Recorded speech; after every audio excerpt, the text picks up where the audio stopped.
சேந்தனை கந்தனை செங்கோட்டு விற்பனை செஞ்சுடர் வேல் வேந்தனை செந்தமிழ் நூல் விரித்தோனை விலங்குவள்ளி காந்தனை கந்த கடம்பனை கார் மயில் வாகனனை சாந்துணை போதும் மறவாதவர்க்கு ஒரு தாழ்வெள்ளியே.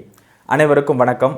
ஸ்ரீ குபேரன் டிவி நேயர்கள் அனைவருக்கும் எனது அன்பான வணக்கங்கள். அதாவது 2023ஆம் ஆண்டு ஏப்ரல் மாதம் 22ஆம் தேதி அதிகாலையில் ஆகவிருக்கின்ற குரு பயிற்சி, அதாவது 5:14 மணிக்கு ஆகவிருக்கின்ற குரு பயிற்சியினுடைய பொது அமைப்புகள் எவ்வாறு இருக்கும் என்பதையும், ஒவ்வொரு ராசிக்காரர்களுக்கும் எது போன்ற பலன்களை இந்த குரு பயிற்சி தரவிருக்கிறது அப்படிங்கிறதையும் இந்த பதிவில் நம்ம பார்க்க போகிறோம்.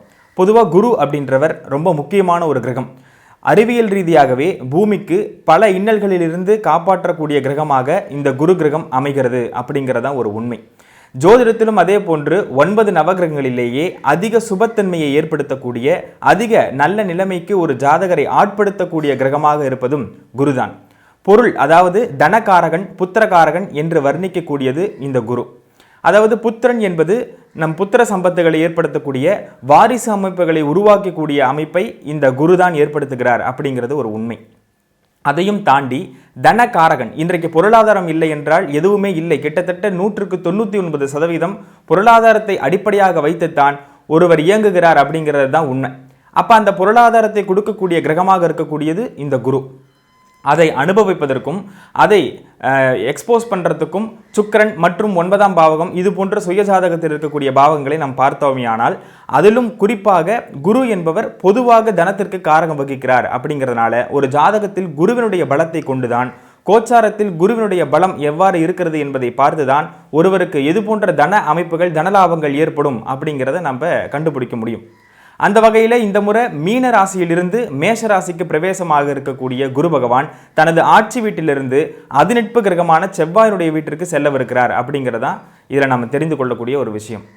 அப்போ செவ்வாயினுடைய வீட்டில் இருக்கக்கூடிய குரு எது போன்ற பலன்களை செய்வார் அப்படின்னா, காலபுருஷ தத்துவத்திற்கு முதல் வீடாக வரக்கூடிய அந்த 1ஆம் பாவகத்தில் குரு அமர்வதன் காரணமாக தலைமை அமைப்புகளில் இருப்பவர்களுக்கு நிறைய சீர்திருத்த அமைப்புகள் ஏற்படும். தலைவர்களால் ஏற்படக்கூடிய நன்மைகள் அதிகமாக இந்த குரு பயிற்சியினால் காணப்படும் அப்படிங்கிறதையும் நாம் எடுத்துக்கொள்ள முடியும்.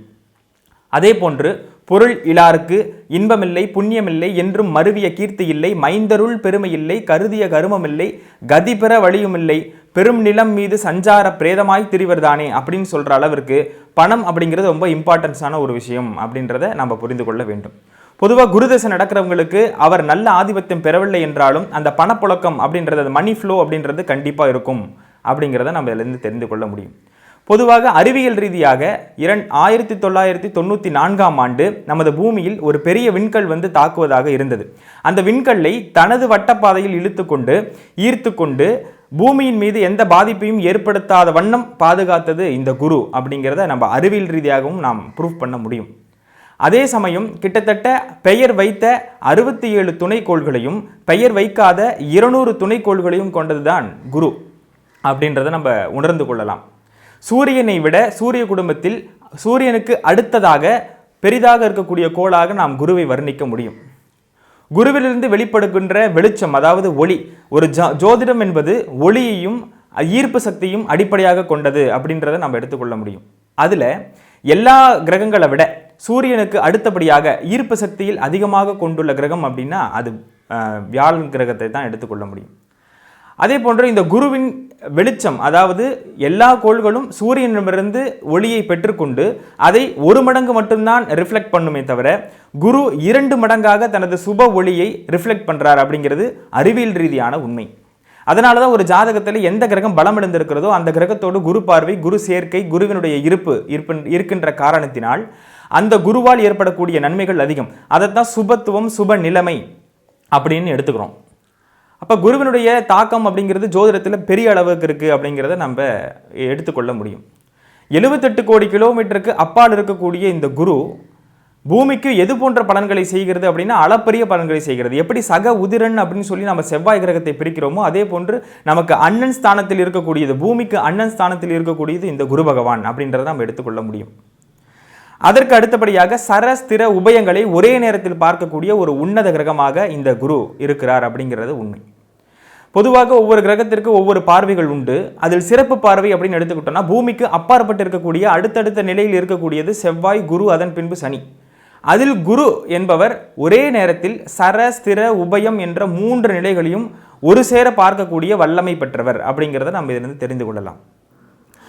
அதனை அடுத்து ஒரு கிரகம் பலம் இறந்திருக்கிறது அப்படின்னாக்கா அதை எப்படி திருப்பி அந்த பலத்தை பெறுவதற்கு சில விதிவிலக்குகள் இருக்கிறதோ அதில் முதன்மையான விதிவிலக்கு என்பது குருவை அடிப்படையாக கொண்டுதான் அமையும் அப்படிங்கிறதும் இதில் ஒரு சான்று. ஒரு கிரகம் நீசமாகவோ அல்லது வக்ரமாகவோ இருக்கிறது என்றால் அதை நிவர்த்தி செய்யக்கூடிய ஒரு பாவ அமைப்புகளிலிருந்து விடுவிக்கக்கூடிய ஒரு அமைப்பை இந்த குரு தான் அதை செய்வார் அப்படிங்கிறத எடுத்துக்கொள்ள முடியும். ஆதிபத்திய விசேஷமே இல்லாத கிரகமாக இருந்தாலும் கூட குரு பகவானுடைய தாக்கம் என்பது ஒரு நல்ல நிலையைத்தான் அடிப்படையாக கொண்டிருக்கும் அப்படிங்கிறதுல மாற்றுக்கிறதுக்கே இடம் இல்லை. ஒரு கிரகம் நீசம், அதாவது நீசமாய் கோலும் வக்ரம், நிலையிலில் நிற்கும் காலே ஆட்சிக்கு மேலாய் உச்சம் அடைந்திடும் பலனை கொள்ளும் சூட்சமம் அறிந்து மற்ற சுபர் நிலை தெரிந்து தக்கமை ஆட்சியோடு குருவுமே மதித்துமே பலனை கூறு அப்படின்னு பெரியவர்களால் சொல்லப்பட்டிருக்கு. ஒரு குரு என்பவரை அடிப்படையாக கொண்டுதான் ஒரு ஜோதிடத்தில் எது போன்ற பலன்களை அந்த ஜாதகர் அடைவார் அப்படிங்கிறத நம்ம பார்க்க முடியும். ஒரு குழந்தை அப்படிங்கிறதும் தனம் அப்படிங்கிறதும் ஒரு மிகப்பெரிய ஒரு முக்கியமான விஷயம். வாழ்றதே அதற்காகத்தான் அப்படிங்கிறத புரிந்து செயல்பட வைப்பவர் குரு என்பதை நாம் பார்க்க முடியும். காலபுருஷ தத்துவத்திற்கு முக்கியமாக 1, 5, 9 என்ற தர்ம திரிகோண அடிப்படையில் இருக்கக்கூடிய மேசராசிக்கு குரு வருவது ஒரு மேலும் சிறப்பு இந்த குரு பயிற்சியில் அப்படிங்கிறத நம்ம எடுத்துக்கொள்ள முடியும். அதிலும் ராஜகிரகங்கள் அப்படின்னு சொல்லக்கூடியது செவ்வாய், சூரியன், குரு, இந்த 3 வீடுகளையும் ஒரு சேர பார்க்கக்கூடிய நிலைமை என்பது ஒரு நல்ல நிர்வாக அமைப்புகளை கொண்டு வருவதற்கான வாய்ப்புகள் இருக்கிறது அப்படிங்கிறத இந்த குரு பயிற்சியிலிருந்து நம்ம ஜென்ரலாக தெரிந்து கொள்ள முடியும். கேந்திரங்கள், திரிகோணம் என்று முக்கியமான பாவகங்களை சொல்லும்போது கேந்திரத்தை விட தசம கேந்திரம் என்று சொல்லக்கூடியது கேந்திரங்களிலேயே பலம் வாய்ந்த 10ஆம் இடம். அதனை அடுத்து இருக்கக்கூடியது திரிகோண பாவகங்களில் நவம திரிகோணம் அப்படின்னு சொல்லக்கூடியது 9ஆம் பாவம். அப்பேற்பட்ட 9ஆம் இடத்திற்கு காலபுருஷ தத்துவத்திற்கு 9ஆம் அதிபதியாக வரக்கூடியவர் இந்த குரு பகவான். அப்போ அந்த குருவினுடைய தாக்கம் என்பது நன்மைகளை மட்டுமே விளைவிக்கும் அப்படிங்கிறதுல எந்த மாற்றுக்கிறதுக்கும் இடமில்லை. அந்த 9ஆம் இடத்தை தனது நட்பு வீட்டிலிருந்து பார்வை செய்ய போறார் அப்படிங்கிறது கூடுதல் சிறப்பு அப்படிங்கிறத நம்ம தெரிவித்துக் கொள்கிறோம். இனி ஒவ்வொரு ராசிக்கும் எவ்வாறு குரு பயிற்சி பலன்கள் அமையும் என்பதை பார்ப்போம். மீனராசிக்கு, அதாவது நடக்கவிருக்கின்ற இந்த குரு பயிற்சி மீனராசிக்காரர்களுக்கு எது போன்ற பலன்களை செய்யும் அப்படின்றத பார்க்க போகிறோம். முதல்ல 22/4/2023 அன்றைக்கு அதிகாலை 5:14 மணிக்கு ஆகவிருக்கின்ற குரு பயிற்சி எது போன்ற பலன்களை மீனராசிக்காரர்களுக்கு செய்யும் அப்படிங்கிறத நம்ம பார்க்க போகிறோம். அப்போது மீனராசி அப்படின்றது குருவினுடைய ஆட்சி வீடு.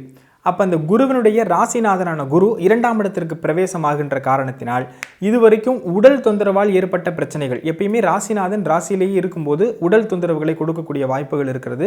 அதுவும் குரு அந்தணன் அப்படிங்கிறதுனால, அந்தணன் தனித்து நிற்கில் அவகீர்த்தி மெத்த உண்டு அப்படிங்கிற அமைப்பின்படி ராசிநாதன் ராசிக்கு 2ஆம் இடத்தில் செல்லும் போது இதை நம்ம சுயஜாதகத்திலையும் ஒப்பிட்டு பார்த்து கொள்ள முடியும். ஒரு லக்னாதிபதி எந்த பாவகத்தில் அமர்ந்திருக்கிறாரோ அந்த பாவக காரகத்துவம் சம்பந்தப்பட்ட எண்ணங்கள் அந்த ஜாதகருக்கு அதிகமாக இருக்கும் அப்படிங்கிற அடிப்படையில் இந்த ராசியிலும் எடுத்துக்கொண்டீர்களேயானால் ராசிநாதன் 2ஆம் இடத்தில் அமரும்போது குடும்பம், தனம், வாக்கு இதன் அடிப்படையில் தான் அவர்களுடைய எண்ணமும் செயலும் சிந்தனையும் இருக்கும் அப்படிங்கிறத நாம் எடுத்துக்க முடியும்.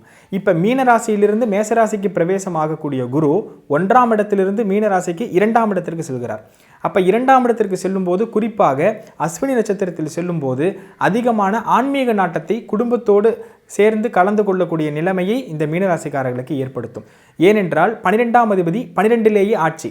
எண்ணிய லக்னத்திற்கு ஈராருக்கு உடைய கோள்கள் நன்னிய ஆட்சி உச்சம் நட்புடன் இருக்க ஹோரை பண்ணிய பதிக்கு 12இல் பரத்தோன் சேர மண்ணினில் வீரனாகி மன்னருக்கும் சரியாக வாழ்வான் அப்படிங்கிற அமைப்பின்படி 12ஆம் அதிபதி, அதாவது எண்ணிய லக்னத்திற்கு ஈராறுனா 1 6 2 6 12, 12ஆம் அதிபதி 12ஆம் இடத்திலேயே மூலத்திரிகோண வீட்டில் சனி ஆட்சி பலத்தோடு இருக்கின்ற காரணத்தினால் அந்த 12ஆம் இடம் சம்பந்தப்பட்ட விரை அமைப்புகள், சுகபோகங்கள், அயன சயன போக அமைப்புகள் அத்தனையும் அதிகமாகும் அப்படின்ற அமைப்பு இந்த மீனராசிக்காரர்களுக்கு உண்டு.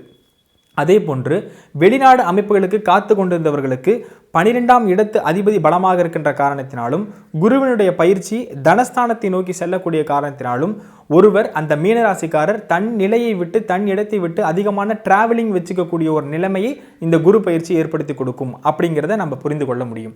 அது மட்டும் இல்லாமல் குரு இருக்கின்ற இடத்தை விட பார்க்கின்ற இடங்கள் மிக அவசியம், முக்கியம் அப்படின்ற அமைப்பின்படி 6, 8, 10ஆம் இடத்தை குரு பார்வையிடுகிறார் அப்படிங்கிறத எடுத்துக்கலாம். 6 அப்படிங்கிறது வேலை, 10 அப்படிங்கிறது தொழில். அப்போ வேலை தொழில் தான் பிரதானமாக இந்த குருவினுடைய பயிற்சி உங்களுக்கு சுட்டி காட்டுகிறது அப்படிங்கிறத நம்ம தெளிவாக புரிந்து கொள்ள முடியும். அப்போது தனஸ்தானத்தில் அமர்ந்திருக்கக்கூடிய குரு பகவான், தனகாரகனான குரு பகவான் பணம் சம்பாதிக்கக்கூடிய ஒரு நிலையை இந்த குரு பயிற்சியின் மூலியமாக மீனராசிக்காரர்களுக்கு ஏற்படுத்தி கொடுக்கும் அப்படிங்கிறத நம்ம புரிந்து கொள்ள வேண்டும்.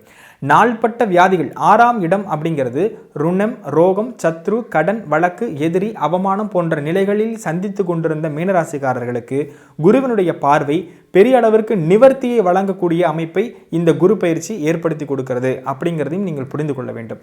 அதனை அடுத்து 8ஆம் பாவகம், அதாவது ஆயுள், பிணி, ரொம்ப நாள் தீராத, வருடக்கணக்காக தீராத பிரச்சனைகள் இருந்த பிரச்சனைகள் அத்தனையும், மர்ம அமைப்புகள், இதுவரைக்கும் இந்த விஷயத்தில் என்ன நடந்துட்டு இருந்ததுன்னே தெரியல அப்படின்னு நினைத்து கொண்டிருந்தவர்களும், கோர்ட்டு கேஸு வழக்கு அப்படின்னு சொல்லக்கூடிய நிலையில் ரொம்ப நாளாக இழுக்கடிச்சிட்டு இருந்த அந்த ப்ராசஸும் முடிவிற்கு வரக்கூடிய ஒரு நிலையை இந்த குருவினுடைய பயிற்சி மீனராசிக்காரர்களுக்கு ஏற்படுத்தி கொடுக்கும்.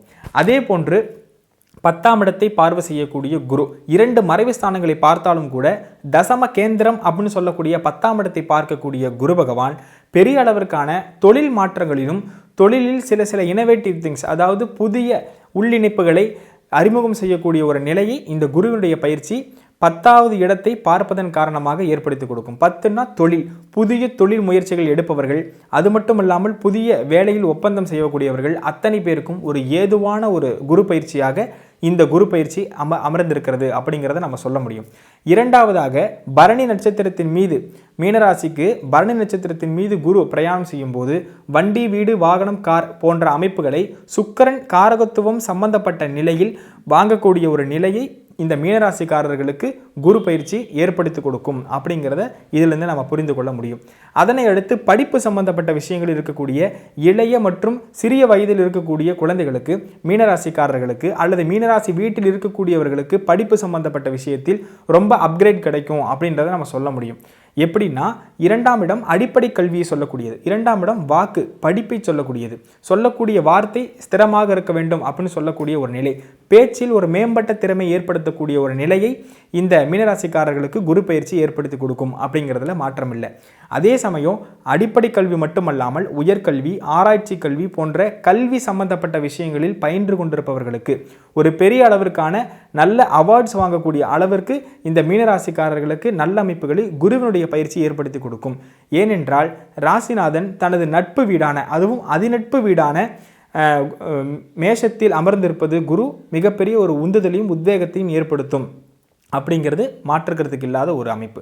அதே மாதிரி ராசிநாதன் சொல்லக்கூடிய குருவை வலுப்படுத்தக்கூடிய விஷயங்கள், அதாவது நெய்யாக இருக்கலாம் அல்லது மஞ்சள் நிறம் சம்பந்தப்பட்ட விஷயங்களாக இருக்கலாம், இது போன்ற நிலைகளை அதிகமாக உட்கொள்வதும் அதை சார்ந்து இருப்பதும் அந்த நிறங்களை பயன்படுத்துவதும் மீனராசிக்காரர்களுக்கு மிகப்பெரிய முன்னேற்றத்தை ஏற்படுத்தி கொடுக்கும்.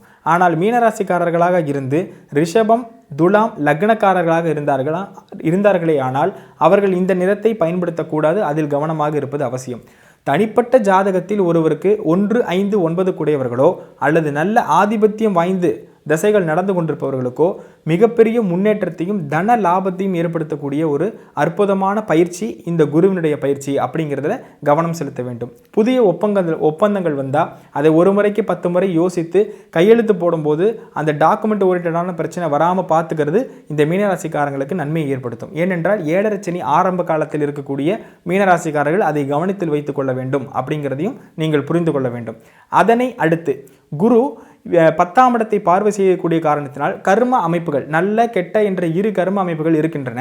இதை எப்படி நம்ம டிக்ளேர் பண்ணணும் அப்படின்னாக்கா, சுயஜாதகத்தில் இருக்கக்கூடிய நிலையை அடிப்படையாக கொண்டு, இப்போ நான் ஏற்கனவே சொன்ன மாதிரி சுப பாவகங்கள், சுப ஆதிபத்தியங்கள் அல்லது சுப கிரகங்களுடைய சேர்க்கை, பாவ கிரகங்களுடைய சேர்க்கை அற்ற கிரகத்தோட திசை நடத்துதல், இது போன்ற நிலையில் இருக்கும்போது அவர்களுக்கு பெரிய அளவுக்கான ஏற்ற முன்னேற்றம் இருக்கும். ஆனால் மாறாக 6, 8 கூடிய அல்லது 12 கூடிய தசாபுத்திகள் நடந்து கொண்டிருந்ததே ஆனால் பெரிய அளவிற்கு விரை அமைப்புகளும் பெரிய அளவுக்கு நஷ்ட அமைப்புகளும் கொடுப்பதற்கு வாய்ப்பு இருக்கிறது. ஆகவே அருகில் உள்ள ஜோதிடரை அணுகி தங்களுக்கு நேரம் எவ்வாறு இருக்கிறது என்பதை தனிப்பட்ட ஜாதகத்தின் ரீதியாக தெரிந்து கொண்டு துணை அமைப்பாக இந்த கோச்சார பலன்களை எடுத்துக்கொள்ள வேண்டும். கோடிக்கணக்கான மீனராசிக்காரர்கள் இருக்கக்கூடிய நிலை இருப்பதன் காரணமாக அவர்களுடைய தனிப்பட்ட சுய கால தேச வர்த்தமானம் ஸ்ருதி யுத்தி அத்தனையும் பயன்படுத்தி அவர்களுக்கு எது போன்ற துல்லிய பலன்கள் நடக்கிறது என்பதை பார்த்து அதனை அடுத்து இந்த பொது பலன்களையும் நீங்கள் சேர்த்து கொண்டீர்களே ஆனால் பெரிய அளவுக்கான முன்னேற்றத்தை மீனராசிக்காரர்கள் அடைவார்கள் அப்படிங்கிறதுல மாற்றுக்கிறதுக்கே இடமில்லை. இதை இந்த நல்ல அமைப்புகளை எல்லாம் மேம்படுத்திக் கொள்வதற்கு முருகனுடைய வழிபாடு. ஏன்னா சரகாதி முனிவர்கள் தான் குருவுக்கெல்லாம் குரு அப்படின்னு சொல்லுவோம். அந்த சரகாதி முனிவர்களுக்கே குருவாக இருக்கக்கூடியது தட்சிணாமூர்த்தி. அப்போ அந்த தட்சிணாமூர்த்தி என்கின்ற சிவ வடிவத்திற்கு அதற்கும் குருவாக இருக்கக்கூடியவர் முருகப்பெருமான். ஈசானம், தற்புருஷம், அகோரம், வாமதேவம், சத்யாஜதம் அப்படின்னு சொல்லக்கூடிய ஒரு 5 முகங்களை கொண்ட சிவபெருமானுக்கு தாண்டி 6வது முகமாக இருக்கக்கூடிய சண்முகநாதரை பிரார்த்தனை செய்யும் போதும், திருத்தணியில் உள்ள முருகப்பெருமானுக்கு திருத்தணியுடைய திருப்புகளை பாராயணம் செய்து பிரார்த்தனை செய்வதன் மூலியமாகவும் பெரிய அளவுக்கான முன்னேற்றத்தை அடையும் ராசிகளில் இந்த மீனராசியும் ஒன்று என்று தெரிவித்துக் கொண்டு வாழ்த்துக்கள். நன்றி. ஸ்ரீ குபேரன் டிவியை பார்த்தமைக்கு நன்றிகள். மேலும் இது போன்ற தகவல்களை தெரிந்து கொள்ள ஸ்ரீ குபேரன் டிவியை சப்ஸ்கிரைப் செய்யுங்கள். மறக்காமல் பெல் ஐக்கானை கிளிக் செய்யுங்கள்.